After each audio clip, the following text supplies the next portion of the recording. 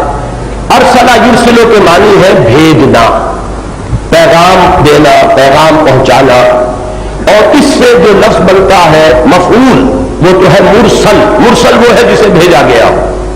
قرآن مجید میں یہ لفظ بھی آیا ہے، بہت سے حضرات کو آیات یاد ہوں گی، فَلَنَسْأَلَنَّ الَّذِينَ أُرْسِلَ إِلَيْهِمْ وَلَنَسْأَلَنَّ الْمُرْسَلِينَ، مرسلین یہ جمع کا لفظ آیا، مرسلون یعنی وہ کہ جو بھیجے گئے. ہم پوچھ کر رہیں گے ان سے بھی جن کی طرف ہم نے رسولوں کو بھیجا، اور ہم پوچھ کر رہیں گے رسولوں سے. یہی بات فرمائی گئی ہے سورہ کہف میں، وَمَا نُرْسِلُ الْمُرْسَلِينَ إِلَّا مُبَشِّرِينَ وَمُنذِرِينَ. ہم نہیں بھیجتے رہے اپنے رسولوں کو مگر مبشر اور نذیر بنا کر. تو معلوم ہوا کہ ایک تو لفظ کی شکل ہے مرسل یا مرسلین یا مرسلین، دوسری شکل جو زیادہ عام ہے وہ ہے رسول. رسول فعول کے بدل پر ہے اور اس میں ایک مبالغے کا انداز پیدا ہو جاتا ہے. مرسل تو کوئی بھی شخص ہے جو پیغام دے کر بھیج دیا گیا، لیکن رسول کے لفظ میں یہ بات واضح ہوتی ہے کہ ان کا کام ہی پیغام پہنچانا ہے. وہ کوئی جزوی پیغام رساں نہیں ہے، بلکہ تو ان کی تو زندگی کا مقصد، ان کی تمام توانائیوں کا ہدف جو ہے وہ پہنچانا ہے اللہ کی طرف سے پیغام. گویا کہ وہ ان کی زندگی کی نمایاں ترین شے بن جاتی ہے. هو الذی ارسل رسولہ، وہی ہے اللہ جس نے بھیجا اپنے رسول کو صلی اللہ علیہ وسلم. یہاں ذرا ایک بات جو میں عرض کرنے لگا ہوں اس میں تمہیداً عرض کر دوں کہ وہ ذوقی شے ہے، ذوقی بات ہے، اس کو کوئی منطقی دلیل نہ سمجھیے، لیکن ایک ذوق بھی بہرحال ایک شے ہے. جس طریقے سے علامہ اقبال کا وہ شعر ہے، عبد دیگر عبدہو چیزیں دیگر، ما سراپا انتظار منتظر. عبد اور ہے، عبدہو اور ہے.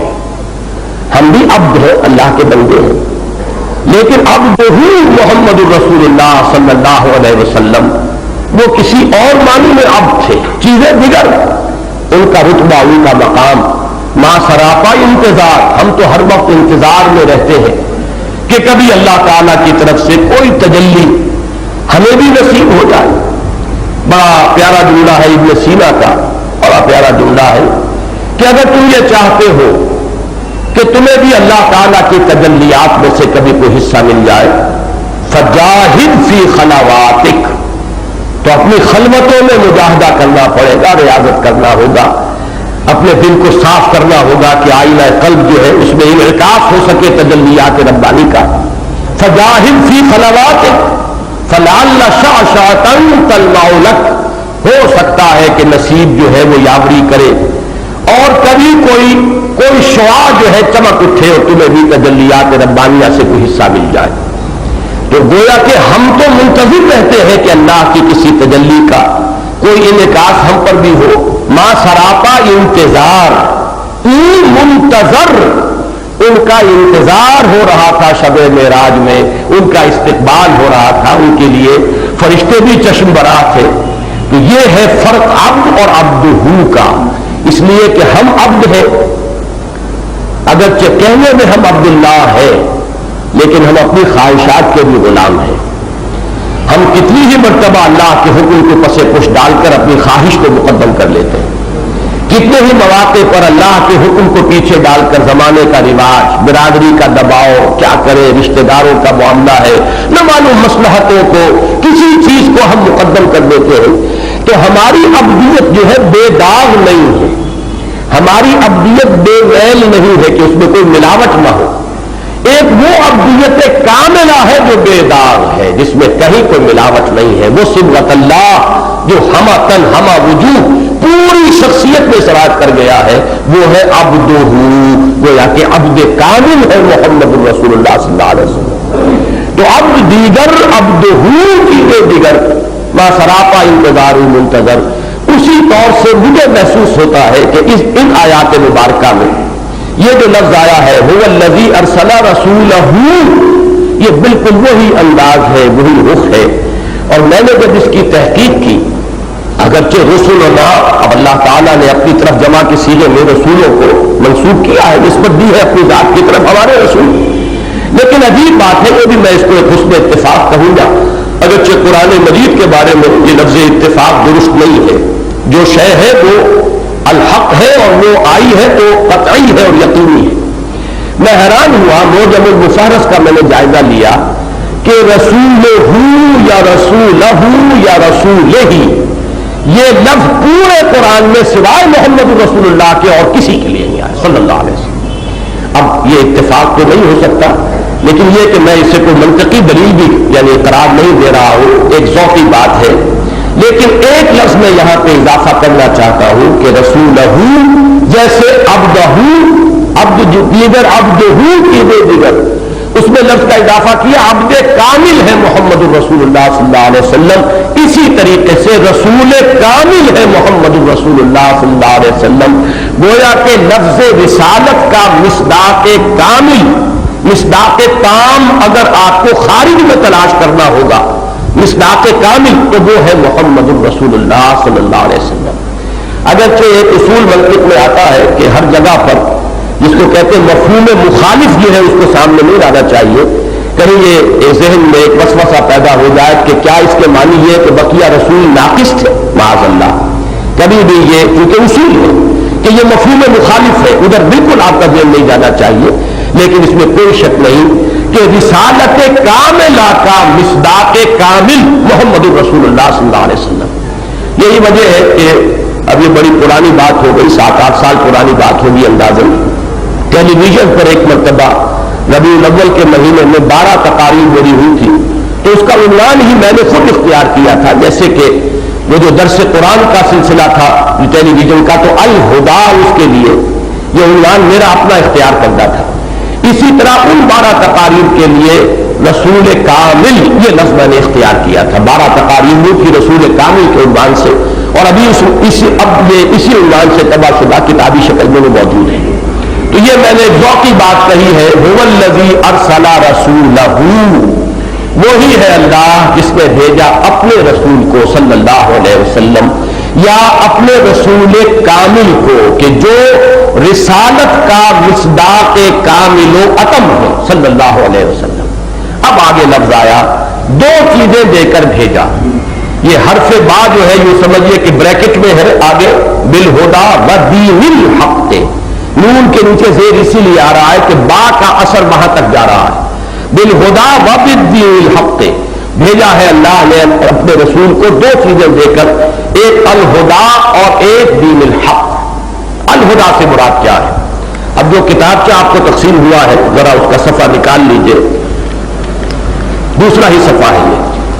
میں نے یہاں 5 حوالے دیے ہیں یہ معین کرنے کے لیے کہ اگرچہ اس کا ترجمہ کیا جائے گا ہدایت کے ساتھ، لیکن یہ ہے کہ اس ہدایت سے مراد کیا ہے. جو ہم نے بریکٹ میں یہاں اضافہ کیا یہاں مراد ہے قرآن حکیم. اس کے حوالے کیا ہے نوٹ کیجئے. ہدی للمتقین قرآن مجید ہے، سورہ بقرہ کی یہ بالکل ابتدا میں الفاظ آئے ہیں. ہدی للناس، یہ جب رمضان مبارک کا روزوں کا ذکر آیا ہے، شہر رمضان الذی انزل فیہ القرآن ہدی للناس وبینات من الہدی والفرقان. آگے چلیے، وَلَٰكِن جَعَلْنَاهُ نُورًا نَهْدِي بِهِ مَن نَّشَاءُ مِنْ عِبَادِنَا، یہ سورہ شورى کی آیت ہے. إِنَّ هَٰذَا الْقُرْآنَ يَهْدِي لِلَّتِي هِیَ أَقْوَمُ، یہ سورہ بنی اسرائیل کی آیت ہے. إِنَّا سَمِعْنَا قُرْآنًا عَجَبًا يَهْدِي إِلَى الرُّشْدِ، یہ سورہ جن کی آیت ہے.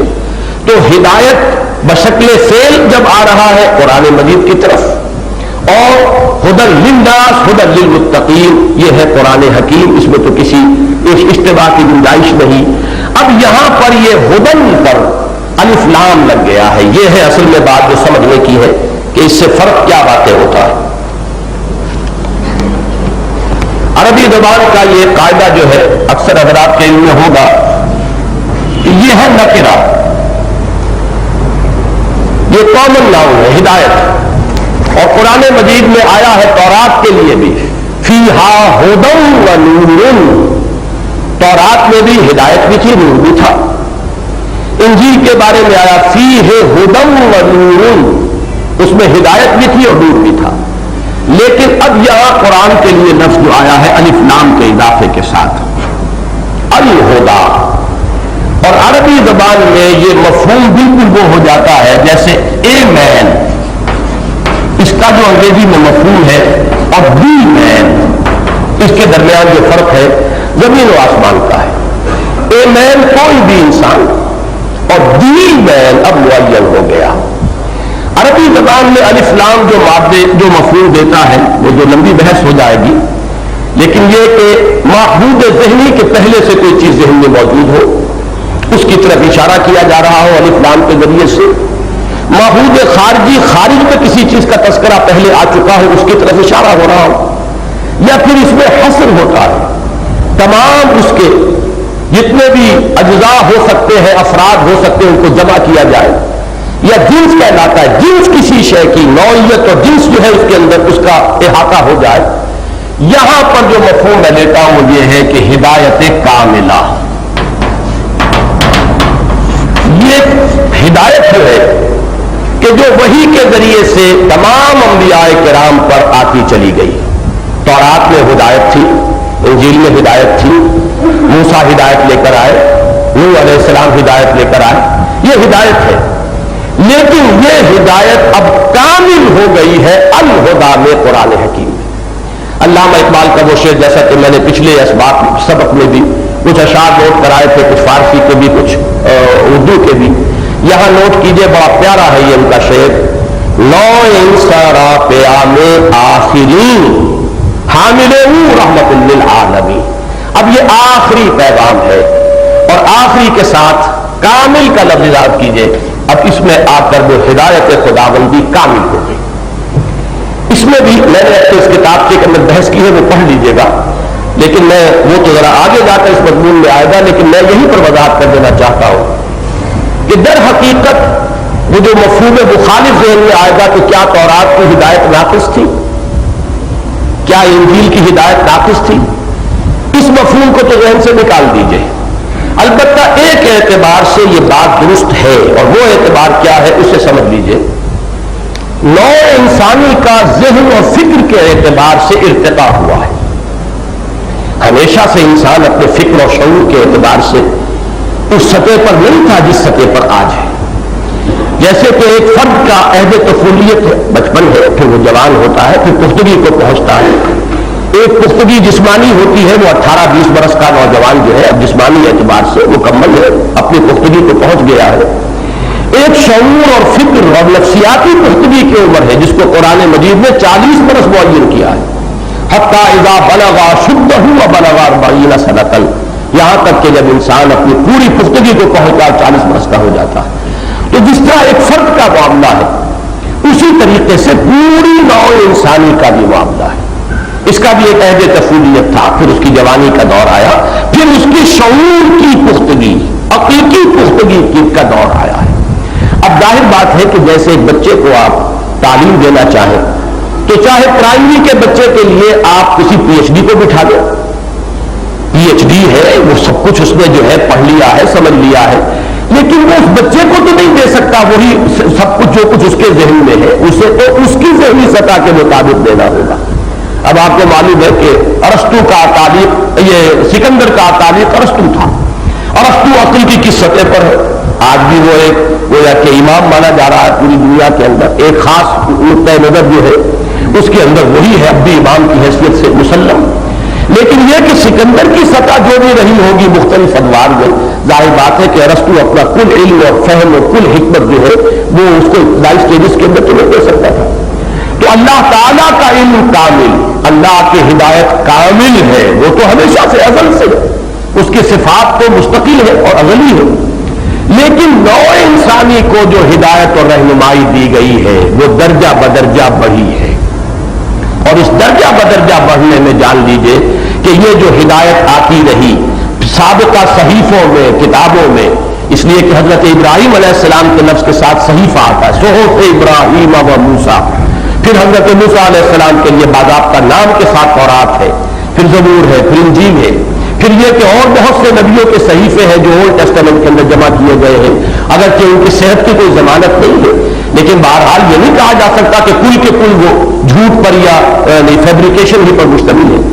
یہ سب در حقیقت وہ تدریجی ارتقاء ہے ہدن کا، یہ تدریجی ارتقاء تکمیل کو پہنچا ہے اس کلام پاک میں۔ الہدا، اب یہ کامل ہو گئی، ہدایت کامل۔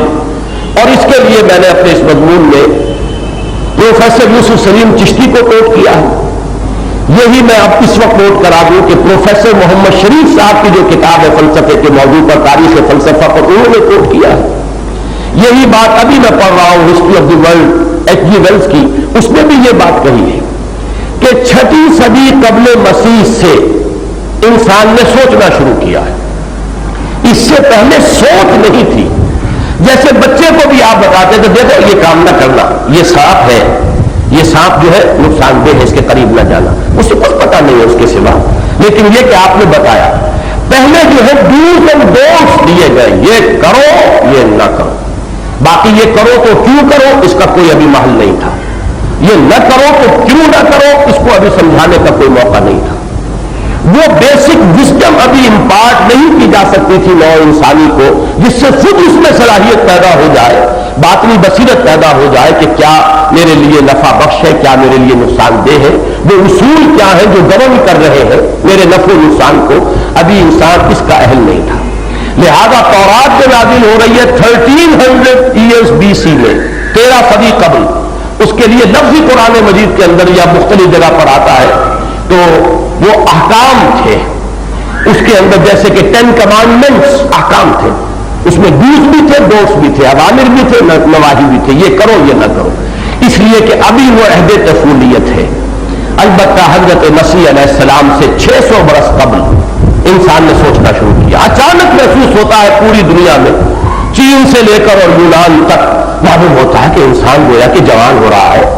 اب اس نے سوچنا شروع کر دیا ہے. کنفیوشس ہے، گوتم بدھ ہے، مہاویر ہے، زرتشت ہے، فلاں ہے، اب وہ ارسطوٹل ہے، وہ سوکریٹیز ہے، یونان کے اور دوسرے سائنسدان جنہوں نے کہ ابتدا جو ہے بنیاد ڈالی ہے دنیا میں سائنس کی، یہ سب ایک دور کے لوگ کنٹمپریریز ہیں. معلوم ہوا کہ ایک دم انسان کی عقل جو ہے وہ اپنے اس بلوغ کو پہنچ گئی ہے کہ اب اس نے غور و فکر کرنا شروع کیا. اور عجیب بات یہ ہے کہ حضرت مسیح کو درمیان میں رکھ کر 6 صدیاں ادھر 6 صدیاں ادھر، یہ 1200 برس ہے. موسٹ پروفنڈ یہ دور ہے نو انسانی کی تاریخ کا. اگر اس کو ایک انسان سمجھے، جیسے کہ صوفیہ انسان اکبر کا ایک لفظ استعمال کرتے ہیں کہ یہ پوری نو در حقیقت ایک فرد کی حیثیت رکھتی ہے، تو اس کی زندگی میں یہ 1200 برس ہے جس میں کہ اس کی سوچ شروع ہو کر اور انتہائی درجے تک پہنچ گئی ہے. اس کی فلسفیانہ فکر اپنے انتہا کو، نقطۂ عروج کو، کلائمیکس کو پہنچ گئی ہے. جو کچھ انسان بحیثیت انسان سوچ سکتا تھا یا سوچ سکتا ہے، وہ گویا کہ 600 عیسوی میں حضرت مسیح کے 600 سال بعد وہ اپنے کمال کو پہنچ گئی. چشتی صاحب کو دعوے کے ساتھ کہا کرتے تھے کیونکہ ان کی ساری عمر گزری تھی، وہ جورو نہ جاتا اللہ میاں سے ناتا. شادی انہوں نے کی نہیں، ساری عمر کتابیں پڑھنا اور فلسفہ اور منطق اور تاریخ اور ادیان عالم، مذاہب عالم، پھر ان کا تقابلی مطالعہ یہی ان کا موضوع تھا. اور ان کا دماغ جو ہے، کیونکہ مجھے ان کی زندگی کے آخری دور میں کافی عرصے ان کا قرب حاصل رہا اور میں نے ان سے بڑا استفادہ کیا ہے، تو بہت بڑی لائبریری کے مالک، اور آخری وقت تک ان کی یادداشت بڑی کلیئر تھی، حوالے پورے کے پورے جو کہ وہ دیتے تھے. انہوں نے یہ دعویٰ کیا ہے، پروفیسر یوسف سلیم چشتی، جو شارح اقبال کی حیثیت سے زیادہ معروف ہے، باقی ان کی دوسری حیثیتیں جو معروف نہیں ہو سکی. بہرحال ان کا دعویٰ یہ تھا کہ میں ثابت کر سکتا ہوں کہ 600 عیسوی کے بعد نہ کوئی نیا مذہب دنیا میں آیا ہے، نہ نیا کوئی فلسفہ دنیا میں آیا ہے. آج کے جتنے فلسفے ہیں بڑی بھاری بھرکم اصطلاحات کے ساتھ، لیکن یہ کہ یہ تمام فلسفے اس سے پہلے پیدا ہو چکے تھے، اب صرف لیبلز بدلے ہیں. شراب وہی ہے، صرف لیبل بدل گئے. ایگزسٹانشلزم ہو یا لاجیکل پازیٹیوزم ہو یا امپیریسزم ہو، جو بھی یہ مختلف الفاظ ہیں، ان سب کا وہ کہتے ہیں کہ تمام فلسفے مکمل ہو چکے تھے. اس کو میں نے تفصیل سے اس میں لکھا ہے، وہ پڑھیے گا اور ایک ایک حرف کو اپنے ذہن کے اندر بٹھانے کی کوشش کیجیے کہ اس حقیقت کو اچھی طرح سمجھیے کہ فکر انسانی، اسے ایک نقطہ پھر آپ کے ذہن میں وسوسے کے انداز میں آ سکتا ہے، اور وہ یہ ہے کہ سائنس کا ارتقا تو ہو رہا ہے، سائنس تو بڑی ہی اب ہے اس دور میں، اس میں کوئی شک نہیں. آپ علوم کو 2 حصوں میں رکھیے، ایک ہے مادی علوم، فزیکل سائنسز، اس کا ارتقا مسلسل ہو رہا ہے اور ہوگا. ابھی ہم نہیں کہہ سکتے کہ کہاں تک یہ انسان پہنچے گا. اور واقعہ یہ ہے کہ جن چیزوں کی خبر دی ہے حضور صلی اللہ علیہ وسلم نے، دجالیت کے عنوان سے یہ سائنس ان دجالیت کی ان تمام حدود تک پہنچ کر رہے گی. یہ تو ہے اس سائنس کے ارتقا کا معاملہ، لیکن فکر اور شے کا نام ہے، فلسفیانہ فکر، وہ جو پوری کائنات اور اس کی حقیقت کو ایک حقیقت بسیطہ کی حیثیت سے سمجھنے کی کوشش، اور اس کی جو اصل حقیقتیں ہیں ان تک پہنچنے کی کوشش، جس کے بارے میں وہ شعر میں نے آپ کو سنایا تھا کہ حدیث مطلب میں گو و راز دہر کم ترجو کہ کس مقصد ملک شاید بحکمت معمارہ، یہ راز دہر جبکہ تجھ بھی نہیں کوئی موجود، پھر یہ ہنگامہ ہے خدا کیا ہے، ہم کون ہیں، کائنات کیا ہے، ہمارا اس سے رشتہ کیا ہے، یہ خود بخود بن گئی ہے، یہ کوئی اس کا بنانے والا ہے، کوئی بنانے والا ہے تو اس سے ہمارا تعلق کیا ہے، ہماری زندگی بس یہی زندگی ہے جو اس دنیا میں ہم بسر کر رہے ہیں، یا موت کے بعد بھی ہماری کوئی زندگی ہے؟ تو یہ تمام وہ مسائل ہیں کہ جن کا سائنس سے کوئی تعلق نہیں۔ اسی لیے آپ دو حصوں میں تقسیم کرتے ہیں، فزکس اینڈ میٹا فزکس۔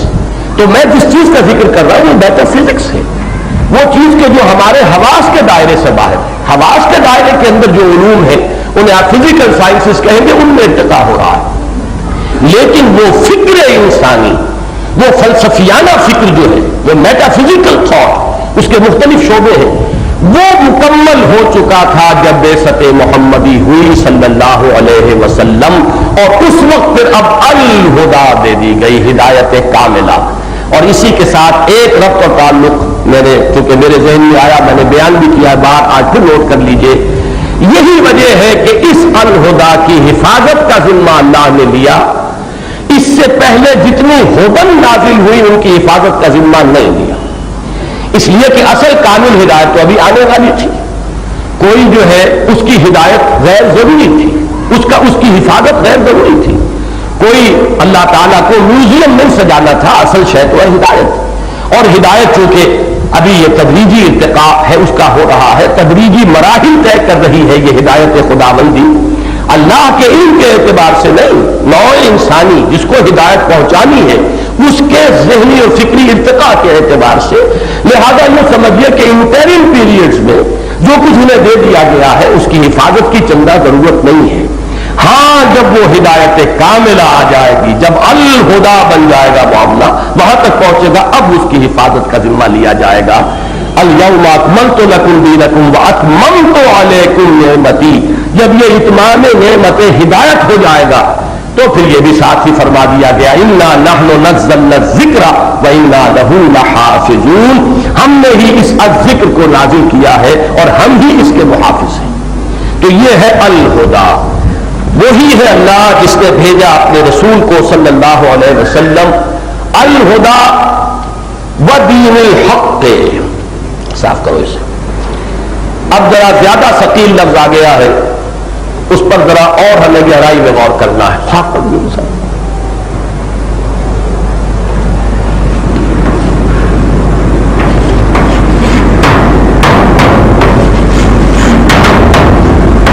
اس کو ایک تو یہ سمجھیے جنہیں بھی عربی گرامر سے کچھ بھی مناسبت ہے کہ یہ اپنی اس شکل میں مرکب اضافی ہے، حق کا دین، لفظی ترجمہ یہ ہوگا، اگرچہ جب بھی کہیں آپ ترجمہ دیکھیں گے تو اس کو مرکب توصیفی کی شکل میں ترجمہ کیا جاتا ہے، سچا دین۔ مرکب توصیفی عربی زبان میں معلوم ہے آپ کو کہ وہ صفت موصوف بالکل ہم وزن ہوتے ہیں، اگر وہ معرفہ ہے تو وہ بھی معرفہ ہوگا، وہ نکرہ ہے تو وہ بھی نکرہ ہوگا، لیکن یہ کہ یہ مرکب اضافی کی صورت ہے، یہ حق کا دین۔ لیکن ہوتا ہے عربی زبان میں کبھی کبھی مرکب اضافی کی شکل میں مرکب توصیفی لایا جاتا ہے، لیکن دونوں میں کوئی فرق واقع نہیں ہوگا۔ مجھے جو بات اصل میں عرض کر دی ہے وہ یہ ہے کہ نتیجے کے اعتبار سے کوئی فرق نہیں۔ حق کا دین تو ذات حق کون ہے؟ میں نے دو حوالے دیے ہیں اپنے اس مضمون میں، نوٹ کر لیجئے گا۔ ذالک بأن اللہ هو الحق، یہ اس لیے کہ اللہ ہی ہے الحق، حق کامل۔ وہ ایک دعا جو رمضان مبارک میں جو حضرات یہاں تشریف لاتے رہے ہیں اور میرے ساتھ اگر وہ دعائے قنوت میں شامل رہے ہیں تو ایک دعا حضور صلی اللہ علیہ وسلم کی جو تہجد کی دعاؤں میں بہت مشہور دعا ہے، اس میں الفاظ آتے ہیں انت الحق ووعدک الحق وقولک حق ولقاؤک حق۔ الحق اللہ ہے اور جو شے اس کے ساتھ نسبت کرے گی وہ الحق ہو جائے گی۔ اللہ خود حق ہے، اس کا قول حق ہے، اس کا وعدہ حق ہے، اس کے ساتھ ملاقات حق ہے، اس کے رسول حق ہے، تو معلوم یہ ہوا کہ اگر اس کا لفظی ترجمہ کریں گے حق کا دین، اور حق کون ہے؟ اللہ، تو مراد کیا ہوئی؟ اللہ کا دین۔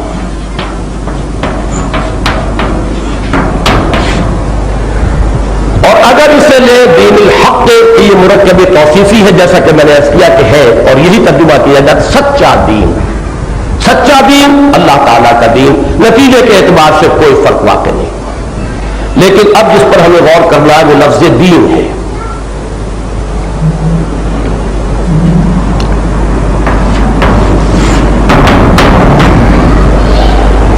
دین کے بنیادی معنی ہے بدلہ۔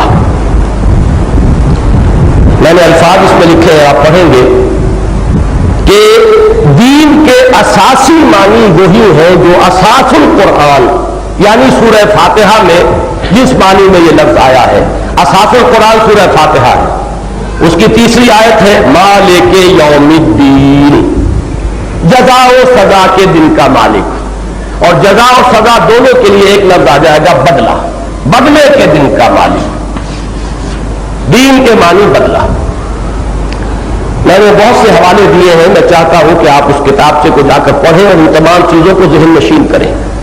اگر دین کا کوئی کام کرنا ہے اور اس نہج پر کرنا ہے جس پر محمد الرسول اللہ صلی اللہ علیہ وسلم نے کیا ہے، تو اس آیہ مبارکہ کو سمجھنا اور اس درجے سمجھنا کہ آگے سمجھا سکے یہ بہت لازم ہے، ورنہ وہی اشتباہات رہیں گے۔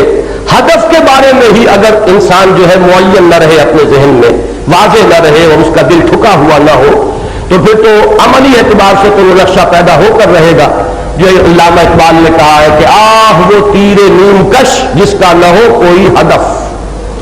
ہدف معین ہے تو پھر تیر سیدھا جائے گا، ہدف ہی کوئی نہیں تو کوئی ادھر جا رہا ہے کوئی ادھر جا رہا ہے، تو ہدف کا تعین کرنے والی آیا مبارکہ ہے۔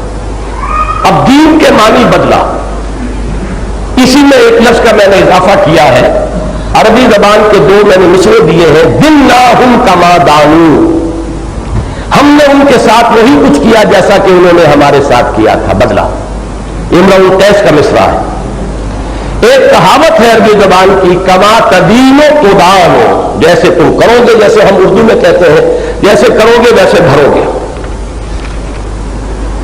یہ صفحہ 4 پر یہ تمام حاشیوں کے اندر موجود ہے حوالے۔ دِنَّاهُمْ كَمَا دَانُوا کما تدین و تدان، جیسا کرو گے ویسا بھرو گے۔ اور اسی میں اضافہ کیجئے ایک لفظ کا، دین۔ دین عربی زبان میں کہتے ہیں قرض کو، حروف اصلیہ وہی ہے، دین میں جو حروف ہے وہی اس میں ہے، فرق صرف زبر زیر کا ہے۔ دین کسے کہتے ہیں جو واپس آئے یا نہ آئے، توقع ہوتی ہے کہ واپس آئے گا، کوئی کھا کے مر جائے تو بات دوسری ہے، لیکن دین اور ہبہ یا ہدیہ، گفٹ کرنا، ہدیہ کرنا، ہبہ کرنا، یہ ہے کہ آپ نے دے دیا، آپ کو اس کا کوئی بدل نہیں چاہیے، اس کی واپسی کی آپ کو کوئی توقع نہیں، اس کو آپ تحفہ کہیں گے، ہدیہ کہیں گے، ہبہ کہیں گے، وہ تو ہے، یا خیرات کہیں گے، صدقہ کہیں گے، یہ وہ شے ہے جو یک طرفہ ہے جس کو واپس نہیں لوٹنا، اور دین وہ شے ہے جو واپس آئے، جیسے کہ بدلہ جو ہے کسی عمل کا وہ واپس آتا ہے، وہ ریباؤنڈ ہے اس کا، جو آپ نے کیا اس کا ایک بدلہ ہے جو آپ کو آ رہا ہے۔ یہ یوں سمجھیے کہ آواز جیسے کہ واپس آتی ہے، اس کی جو آواز کی ریباؤنڈ ہوتا ہے، اسی طریقے سے تو دین اور دین حروف اصلیہ کے اعتبار سے بات ایک ہی ہے۔ اب اس سے آگے تفصیلی بحث تو پڑھیے گا بعد میں، اس سے آگے اب چونکہ یہ تو لفظ تھا عربی زبان کا جس کو کہ قرآن مجید نے اختیار کیا، اس کو اب اصطلاح کی شکل دی ہے۔ اصطلاح میں اس کے اب دو درجے اور معین کیجئے، جو لفظ بدلہ کے اندر موجود ہے، امپلائڈ ہے۔ نمبر 1، بدلہ کوئی دینے والی ہستی ہوتی ہے اور اس کی اطاعت پر اچھا بدلہ ملتا ہے اور اس کی نافرمانی پر سزا ملتی ہے، جزا و سزا، اس میں یہ دو کانسیپٹ شامل ہو گئے۔ لہذا دین کے معنی میں اولاً اطاعت کا مفہوم شامل ہوا اور دوسرے قانون، وہ قاعدہ اور ضابطہ جس کے تحت جزا و سزا ہوگی۔ اب یہ لفظ کثرت کے ساتھ قرآن میں آیا ہے، خاص طور پر مخلصین مخلصین لہ الدین، میں نے پوری وضاحت کر دی ہے اس میں قرآن مجید میں کتنی مرتبہ یہ آیا ہے. 2 مرتبہ مخلصا لہ الدین، 1 مرتبہ مخلصا لہ دینی، 6 مرتبہ مخلصین لہ الدین کے لفظ اطاعت اور بندگی اور فرما برداری کو اللہ تعالیٰ ہی کے لیے خاص کرنے کے معنی میں آئے. وما امروا الا لیعبدوا اللہ مخلصین لہ الدین حنفاء، اور انہیں حکم نہیں ہوا تھا مگر اس کا کہ وہ صرف اللہ کی بندگی کرے، اسی کے لیے اپنی اطاعت کو خالص کرتے ہوئے. تو اب جزا و سزا یا بدلہ سے آگے بڑھ کر اطاعت اور کوئی قانون اور ضابطہ جس کے تحت کہ وہ جزا و سزا ہو رہی ہو، یہ 2 اضافی تصور شامل ہوئے اور ان سب کو جمع کیجئے تو اب نوٹ کیجئے دین قرآن مجید کی اصطلاح میں کس شے کا نام ہے؟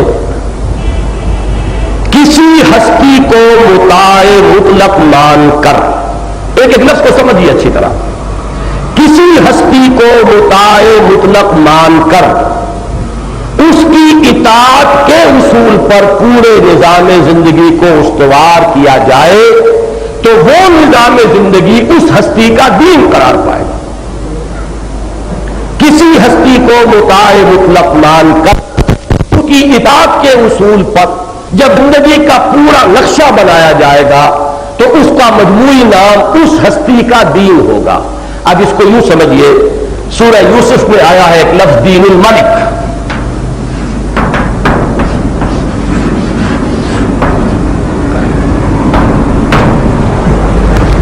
دین الملک بادشاہ کا دین. حضرت یوسف علیہ السلام اپنے بھائی بنیامین کو اپنے پاس روکنا چاہتے تھے، لیکن حضرت یوسف وہاں سوورن نہیں تھے، حاکم نہیں تھے کہ جو چاہے کریں، بلکہ ایک بہت بڑے افسر تھے. آپ وزیر خزانہ کہہ لیں، چیف سیکرٹری کہہ لیں، جو چاہے کہیں. عزیز مصر تھے، شاہ مصر نہیں تھے. شاہ مصر تو وہ تھا جس نے خواب دیکھا تھا، وہ 7 گائیں دبلی اور 7 موٹی اور 7 بالیاں ہری اور 7 سوکھی. وہ بادشاہ تھا جس نے بلایا، اس کے خواب کی تعبیر حضرت یوسف نے کی اور اس نے بلا لیا. اور حضرت یوسف کو خزانے کا، یا یوں کہیے کہ آج کل ایگریکلچر کا کہہ دیجئے، منسٹر آف ایگریکلچر بنا دیا، جو بھی آپ کہیں. لہذا ان کے لیے ممکن نہیں تھا کہ وہ بادشاہ کے اس نظام اور قانون کے مطابق جس کے وہ خود پابند ہیں اپنے بھائی کو روک سکے. فرمایا کذالک کدنا لیوسف، اللہ تعالیٰ نے خاص شکل پیدا فرما دی اپنی حکمت کاملہ سے. وہ کیا تھی اس پر میں بحث نہیں کروں گا، لیکن صرف قرآن یہ کہہ رہا ہے کہ یہ ہم نے شکل پیدا کر دی یوسف کے لیے. ما کان لیاخذ اخاہ فی دین الملک، ان کے لیے یہ ممکن نہیں تھا کہ اپنے بھائی کو پکڑ سکتے یا روک سکتے بادشاہ کے اس دین کے مطابق کہ جو اس وقت وہاں چل رہا تھا. اب یوں سمجھیے کہ یہ ملوکیت کے لیے ایک اصطلاح ہوگی دین الملک. کیوں؟ بادشاہ جو ہے وہ سوورن ہے، مطاع مطلق ہے، اس کو آخری اختیار حاصل ہے، اس کی زبان سے نکلا ہوا ہر لفظ قانون ہے، وہ جو فیصلہ کر دے اسے کوئی پوچھنے والا نہیں. اب پورا نظام زندگی جو ہے اس کے تحت ہے. دیکھیے بڑا پیارا لفظ آیا ہے، فرعون نے جو بات کہی تھی، الیس لی ملک مصر وہذہ الانہار تجری من تحتی، کیا بادشاہت جو ہے مصر کی وہ میری نہیں ہے، اور کیا یہ سارا آبپاشی کا نظام میرے تحت نہیں ہے؟ یہ اختیار مطلق میرا، ساری اتھارٹی میرے ہاتھ میں ہے. تو یہ سارا نظام اس کے تابع ہے. اس اصول پر پوری زندگی کا ڈھانچہ بنا ہوا ہے. وہ اس پورے نظام کو آپ کہیں گے دین الملک. بات سمجھ میں آ گئی؟ اب اس کے مقابلے میں آئے گا دین اللہ.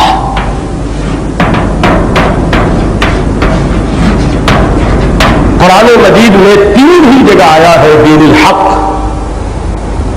اور 3 ہی جگہ دین اللہ بھی آیا ہے. وَرَأَيْتَ النَّاسَ يَدْخُلُونَ فِي دِينِ اللَّهِ أَفْوَاجًا، اللہ کا دین. سورہ نور میں فرمایا وَلَا تَأْخُذْ بِكُمْ، کیا الفاظ ہے، رَأْفَةً فِي دِينِ اللَّهِ وَلَا تَأْخُذْكُمْ بِهِمَا رَأْفَةٌ مِّن دِينِ اللَّهِ، کہ زانیہ یا زانی اس کو جب سزا دی جا رہی ہو تو اللہ کے دین، اللہ کے قانون، اللہ کے نظام، اللہ کی شریعت میں تو تمہارے اندر کوئی نرمی پیدا نہ ہو جائے کہ تمہیں رحم آ جائے کہ اتنی سخت سزا، ایسی وحشیانہ سزا یہ ہم کیسے دے دیں؟ نہیں، اللہ کا قانون ہے تو دین اللہ کا لگ رہا ہے. وَلَا تَأْخُذْكُمْ بِهِمَا رَأْفَةٌ فِي دِینِ اللَّهِ. تو دین اللہ اب کیا ہوگا؟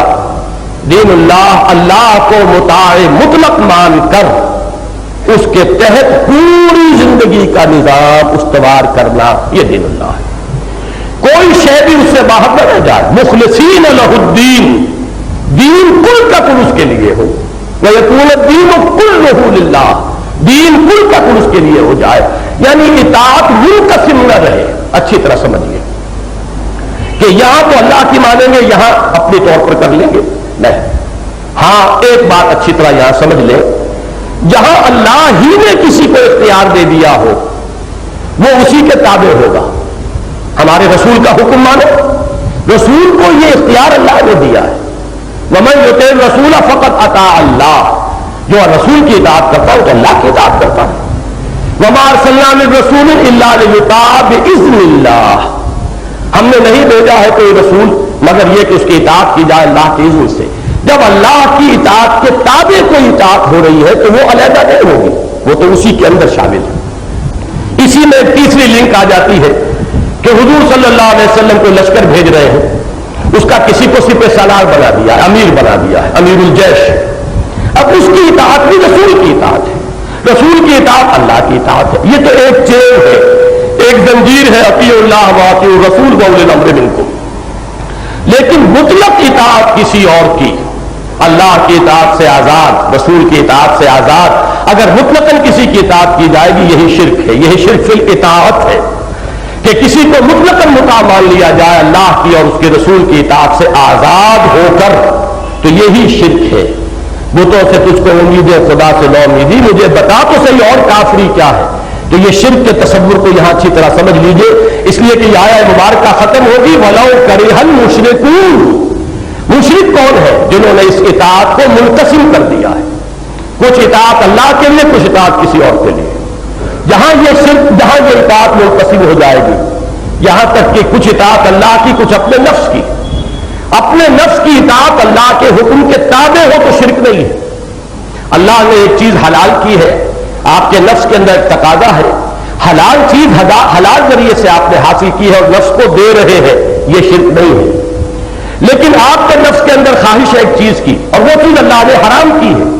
اب آپ نے اگر وہ اپنے نفس کا تقاضا پورا کیا تو آپ نے اپنے نفس کو اپنا معبود بنا لیا ہے. اب آپ کی اطاعت منقسم ہو گئی. لہذا اس کے لیے جو ایکسیم ہے، جو فارمولہ ہے، جو اصول ہے، وہ حضور صلی اللہ علیہ وسلم نے نہایت واضح الفاظ میں، مختصر الفاظ میں معین کر دیا. لا طاعت لمخلوق فی معصیت الخالق. مخلوق میں سے کسی کی اطاعت نہیں ہوگی جس میں خالق کی معصیت لازم آ رہی.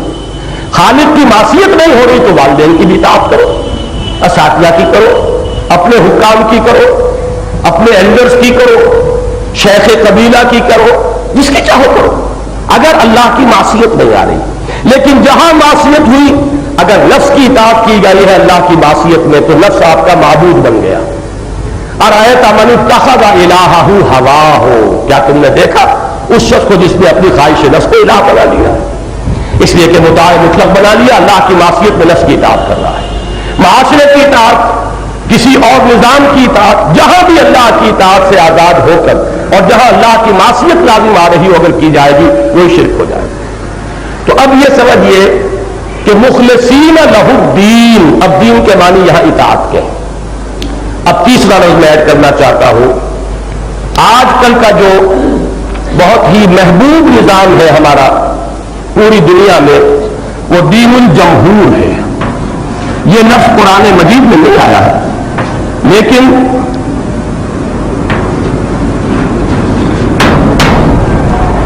ڈیموکریسی کیا ہے؟ Sovereignty of the people by the people for the people. یہاں حاکمیت مطلق آپ عوام ہے. وہ عوام کا کیا طریقہ ہوگا، وہ پارلیمنٹ نظام ہو، پریزیڈنشل ہو، ووٹ کس کو ملے گا کس کو نہیں ملے گا، وہ تفاصیل ہے اس کی. 18 برس کی عمر کا ووٹ ہوگا، 30 برس کا ہوگا، 20 برس کا ہوگا، عورتوں کو ہوگا نہیں ہوگا، بچوں کا ہوگا نہیں ہوگا. لیکن اصل کیا ہے کہ حاکمیت عوام کی. متاع مطلق عوام ہے، اب انہیں اختیار حاصل ہے، جو قانون چاہے بنائے، جو ضابطہ بنائے، ان کا اختیار ہے۔ یہ بھی بالکل ایک پیرلل دین ہے، دین الملک ملوکیت، دین الجمہور جمہوریت، اور دین اللہ ہے یہ اسلام۔ ان الدین عند اللہ الاسلام، یہی دین اللہ ہے، یہی دین حق ہے، سچا دین یہی ہے، اس لیے کہ اللہ ہی حق ہے۔ اب یہاں یہ بات اچھی طرح واضح ہو جانی چاہیے کہ جو دو چیزیں دے کر حضور کو بھیجا گیا، ان کے لیے یہ الفاظ آئے ہیں، ان کی کیا اہمیت ہے۔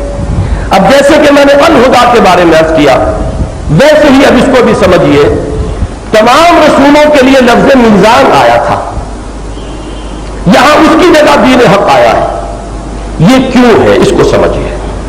جیسے میں نے عرض کیا کہ انسان کے فکر اور شعور کا ارتقاء ہوا ہے، ایسے ہی ہر شخص جانتا ہے کہ انسانی تمدن کا ارتقاء ہوا ہے۔ تمدن مدینہ سے بنانا شہر، شہریت، تمدن، مل جل کر رہنا۔ انسان مدنی طبع ہے، یعنی اس کے اندر مل جل کر رہنے کی، گریگیریس اینیمل ہے، یہ مل جل کر رہتا ہے، اور بہت سے حیوانات بھی ہیں۔ آپ کو معلوم ہے ہاتھی بھی وہ غول کی شکل میں رہتے ہیں، ایک نظام ہوتا ہے۔ چینٹیاں جو ہے اس کا ایک نظام ہے، شہد کی مکھیوں کا ایک نظام ہے۔ بہت سے ایسے حیوانات بھی ہیں جن کا کوئی نظام نہیں ہے۔ شیر جو ہے وہ اکیلا ہی رہتا ہے جنگل میں، کسی اور کو قریب وہ شیر کو بھی نہیں آنے دے گا۔ تو یہ اپنی اپنی جبلتیں ہیں، انسان مدنی طبع ہے، گریگیریس اینیمل ہے۔ لیکن یہ جو تمدن ہے یہ بھی ہمیشہ سے کوئی سطح پر نہیں تھا جس سطح پر آج ہے، بلکہ اس نے سٹیج بائی سٹیج، لترکبن طبقا عن طبق، درجہ بدرجہ جو ہے ارتقا کیا ہے۔ مثلا میں گنوا دیتا ہوں جلدی سے، ایک دور وہ تھا جب کہ ہمارے آباء و اجداد غاروں میں رہتے تھے۔ جو جس غار میں ہے I am the monarch of all I survey, وہ وہاں کا مالک مطلق ہے، کوئی نظام ہے ہی نہیں، کوئی کسی کی سننے والا نہیں، جنگل کا قانون ہے، طاقت ہے، نہ کوئی اسٹریٹ لائٹس ہے، نہ کوئی سڑکیں ہیں کہ کارپوریشن بنانے کی ضرورت پیش آئے۔ گویا کہ انفرادیت ہی انفرادیت ہے، کوئی اجتماعیت نہیں ہے۔ اگر آپ انفرادیت اجتماعیت کہیں گے تو صرف خاندان کا معاملہ تو ہوگا، وہ ایک انسان، ایک مرد، ایک عورت یا چند عورتیں اس کے ساتھ، اس کے تابع، اور اس کے بچے، اس کا وہ خود بخود ایک ہیڈ آف دی فیملی بن گیا۔ اس سے زیادہ کوئی اجتماعیت نہیں تھی۔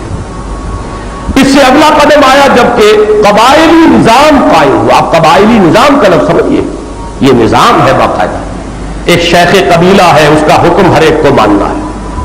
مشورہ آپ دے دیں یہ، لیکن یہ کہ شیخ قبیلہ کی بات چلے گی آخری، وہی کنونس ہو جائے تو بات اور ہے، otherwise he holds the veto in his hands. پھر یہ ہے کہ قبیلے کی رسم ہے، رواج ہے، جو بھی فرد وہاں پیدا ہو رہا ہے وہ ان رسوم کا پابند ہوگا نامحالہ، whether you like it or not۔ لیکن تم فلاں قبیلے کے ہو اور ہمارے قبیلے کے یہ رسم ہے، یہ رواج ہے، کرنا ہوگا۔ معلوم ہوا کہ اب بندشیں، جیسے جیسے نظام آیا بندشیں پڑنی شروع ہوئی۔ یہ اس بات کو نوٹ کر لیجئے، نظام در حقیقت اس کا منطقی نتیجہ بندش ہے۔ اب آزادی جو ہے اس پر قبضہ میں آ رہی ہے۔ اس کے بعد تیسری سٹیج تھی تمدن ارتقاء کی، شہری ریاستیں قائم ہو گئی۔ چند قبیلے ایک شہر میں رہ رہے ہیں، اب آپ اس کو یوں سمجھیے ہر قبیلہ اپنی جگہ ایک یونٹ ہے، ایک شیخ قبیلہ ہے، ان کا رسم ہے، ان کا رواج ہے، اور دوسرا قبیلہ ہے، اس کے رسوم ہے۔ لیکن اب چونکہ ایک شہر میں رہ رہے ہیں لہذا کچھ چیزیں انہیں باہمی معاملات طے کرنے کے لیے طے کرنی پڑیں گی، فیصلہ کرنا ہوگا۔ یہ گویا کہ کانسٹیٹیوشن، چاہے وہ ریٹن ہو اور چاہے وہ صرف ذہنوں میں ہو، لیکن کانسٹیٹیوشن کا اب آغاز ہو گیا کہ دو قبیلے مل کر رہ رہے تو طے کرنا پڑے گا۔ اب اس کو یوں سمجھیے، میں چونکہ تمدن ارتقاء کا ایک سفر آپ کو بتا رہا ہوں، مکہ مکرمہ جو ہے وہ اس پریمیٹو سٹیج پر تھا کہ صرف ایک قبیلہ رہتا تھا وہاں، لیکن مدینہ منورہ اس اعتبار سے ہائر سٹیج آف ایوولوشن پر تھا، وہاں 5 قبیلے آباد تھے، 2 جو یمن سے آ کر آباد ہوئے، اوس اور خزرج، اور 3 قبیلے یہود کے، بنو نذیر اور بنو قینقاع اور بنو قریظہ، 5 قبیلے، لہذا ان کے مابین اب حلیفانہ تعلقات تھے۔ اور ایک بڑی دلچسپ مثال ہے یہ کہ یہ بات طے تھی اوس اور خزرج کے مابین کہ ایک خزرجی کے خون کی قیمت ایک اوسی کے خون کی قیمت سے 3 گنا ہوگی۔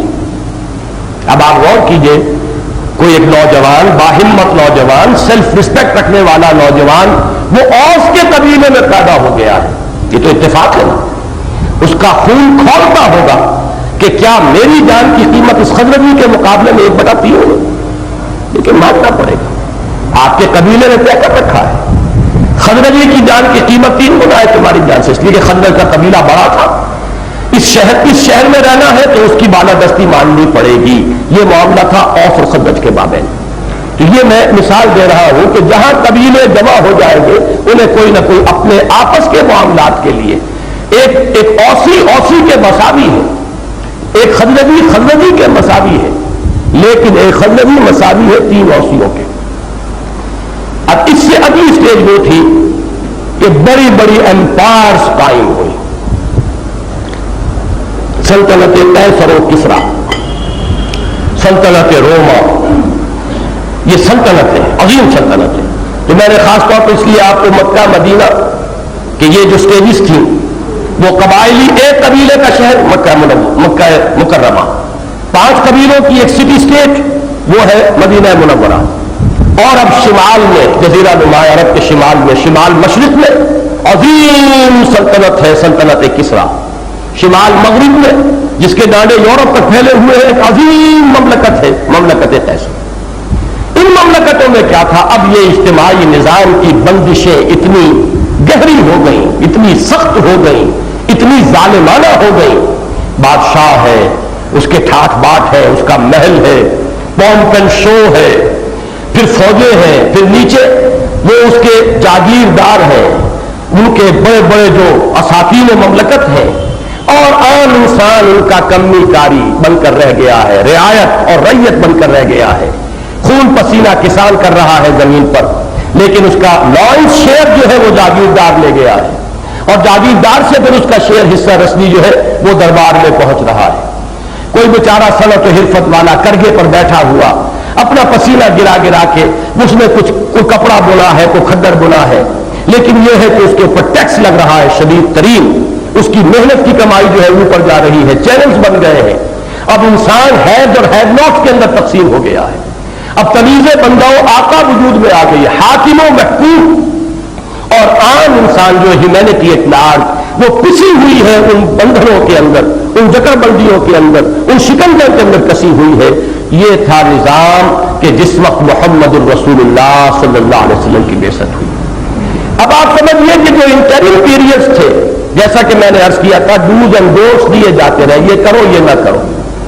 جیسا جیسا ارتقا ہوا میزان دی جاتی رہی، اس میں تول لیا کرو بھائی کس کا کیا حق ہے، کیا صحیح ہے کیا غلط ہے، یہ میزان ہے. لیکن اب دور شروع ہو گیا تھا نظاموں کا، لہذا اب وہ میزان ایک دین حق، ایک کامل نظام زندگی کی شکل میں محمد الرسول اللہ صلی اللہ علیہ وسلم کو عطا ہوئی. یہی وجہ ہے دیکھیے کہ لفظ اکمال اس کے لیے آیا، اليوم اکملت لکم دینکم واتممت علیکم نعمتی ورضیت لکم الاسلام دینا. یہ اتممت علیکم نعمتی الہدا کے اعتبار سے، اس لیے کہ نعمت در حقیقت ہدایت ہے. یہ میں پہلے عرض کر چکا ہوں، مطلق نعمت صرف نعمت ہدایت ہے. ہر شے نعمت بنتی ہے اگر نعمت ہدایت ساتھ شامل ہو. دولت بھی نعمت ہے اگر نعمت ہدایت ہو، اولاد بھی نعمت ہے اگر نعمت ہدایت ہو. اس کو مائنس کر لیجئے، اس ہدایت کو تو نہ اولاد نعمت ہے، نہ دولت نعمت ہے، نہ اقتدار نعمت ہے، نہ حکومت نعمت ہے، کوئی شے نعمت نہیں. تو نعمت مطلق صرف ہدایت ہے. تو وہ ہدایت کی نعمت جو ہدن کے تدریجی مراحل طے کرتے ہوئے محمد رسول اللہ صلی اللہ علیہ وسلم پر الہدا کی شکل میں مکمل ہو گئی، اس کو تعبیر کیا اتممت علیکم نعمتی، تم پر میں نے اتمام فرما دیا اپنی نعمت کا. اور وہ میزان کہ جو حقوق اور فرائض کا توازن، کس کا کیا حق ہے، کس کی کیا ذمہ داری ہے، بیوی کے کیا حقوق ہے، فرائض کیا ہے، شوہر کے کیا حقوق ہے، ذمہ داریاں کیا ہے، والدین کے کیا حقوق ہے، کیا فرائض ہے، اولاد کے کیا فرائض ہے، کیا حقوق ہے. کوئی اگر کسی جگہ پر سربراہ ہے انتظامی اعتبار سے، لفظ حاکم کا مجازن اطلاق کریں گے ہم، حالانکہ حاکم تو حقیقت اللہ کے سوا کوئی نہیں، لیکن بہرحال مجازن یہ لفظ استعمال کرتے ہیں. اگر کوئی شہر کا حاکم ہے، اس کی ذمہ داری کیا ہے، اس کے فرائض کیا ہے، اس شہر کے اندر بسنے والے شہریوں کے حقوق کیا ہے، فرائض کیا ہے. یہ میزان ہر دور میں اس کی تمدنی سطح کی مناسبت سے عطا کی جاتی رہی، تاکہ لوگ اس عدل پر قائم رہے، اس توازن کو برقرار رکھے، کسی کو اپنے حق سے زائد لینے کا یارہ نہ ہو، جرت نہ ہو، کسی کو اس کے حق سے محروم نہ کیا جائے۔ لیکن یہ المیزان کامل ہوئی دین حق کی شکل میں محمد الرسول اللہ صلی اللہ علیہ وسلم پر اليوم اکملت لکم دینکم واتممت علیکم نعمتی ورضیت لکم الاسلام دینا۔ آج میں نے تمہارے لیے تمہارے دین کی تکمیل کر دی اور تم پر اپنی نعمت ہدایت کا اتمام فرما دیا، اور اب آئندہ ہمیشہ ہمیشہ کے لیے میں تمہارے لیے دین کی حیثیت سے اسلام پر راضی ہو گیا۔ یہ اسلام ہی اب ہمیشہ ہمیشہ کے لیے ریکگنائزڈ دین ہے اللہ کے ہاں، جو مقبول ہے، پسندیدہ ہے، جو اللہ تعالیٰ کے ہاں شرف قبول حاصل کرنے والا ہے۔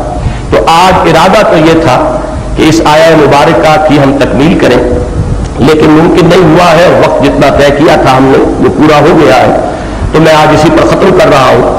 بقیہ حصہ جو اصل ہے اب اس کی بحث، یہ سب کچھ تو تمہید ہے، وہی ہے اللہ جس نے بھیجا اپنے رسول کو صلی اللہ علیہ وسلم، یا جیسا کہ میں نے عرض کیا اپنے رسول کامل کو صلی اللہ علیہ وسلم، الہدا یعنی ہدایت کاملہ سے نواز کر، ودین الحق اور کامل اور حق اور سچا اور مبنی پر عدل و انصاف نظام دے کر، کامل دین حق دے کر۔ یہ سب کچھ کس لیے؟ یہ کس لیے کی بحث تو لام سے شروع ہوگی، جیسے کہ وہاں تھا لِيَقُومَ النَّاسُ بِالْقِسْطِ، اب یہاں ہے لِيُظْهِرَهُ عَلَى الدِّينِ كُلِّهِ، اور اسی میں لوگوں نے بڑے غلط قسم کے جو ہے معنی دریافت کر لیے ہیں آج کے دور میں اپنی ذمہ داریوں سے بچنے کے لیے۔ انسان فرض کے بوجھ سے چاہتا ہے پہلوٹی کرنا، اور کسی نہ کسی بہانے سے وہ اپنے آپ کو بچانا چاہتا ہے۔ اس کی ساری بحث لِيُظْهِرَهُ پر آئے گی، لِيُظْهِرَهُ عَلَى الدِّينِ كُلِّهِ۔ اب اس پر انشاءاللہ تعالی گفتگو آئندہ درس میں ہوگی۔ بارک اللہ لی ولکم فی القرآن العظیم ونفعنی وإیاکم بالآیات والذکر الحکیم۔